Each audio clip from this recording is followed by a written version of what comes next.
আমি একটা থোকা অ্যালামন্ডা গাছের ডালেও গ্রাফটিং করেছিলাম। কন্ডিশন এমন ভালো নেই, তো গাছটাকে আমি একটু রিপটিং করার দরকার। পটিং করার দরকার আমার। তো বাঁধন খোলা শুরু করি। প্রথমে ওপরেরটা কেটে নিয়েছি, তারপরে নিচেরটা কাটতে হবে। পারছি না তো, হয়ে গেছে।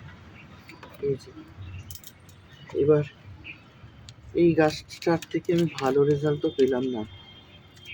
দেখে নি কি অবস্থায় আছে এটা। সত্যি বলছি, ভালো রেজাল্ট পাইনি। এইটুকু হচ্ছে রেজাল্ট পেয়েছি।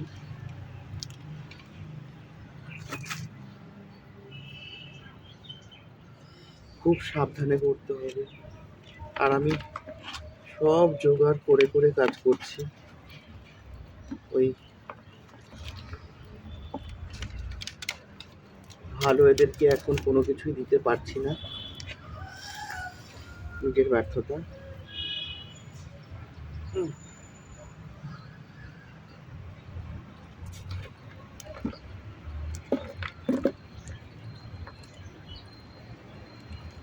এখন গাছটা লেগে গেলে তারপরে গিয়ে হচ্ছে এটাকে রিপোর্ট করতে পারবো।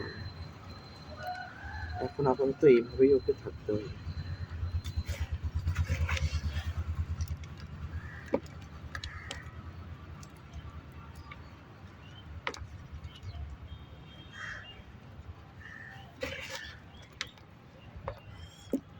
এবার দেখিয়ে দিই পুরোটা কেমন লাগছে দেখতে।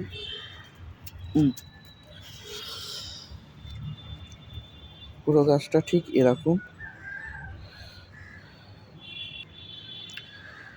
গাছটাকে ঠিক এরকম ভাবে আমি রিপোর্ট করেছি। গাছের এই অবস্থা, গ্রাফটিং গাছ এই এত বড়।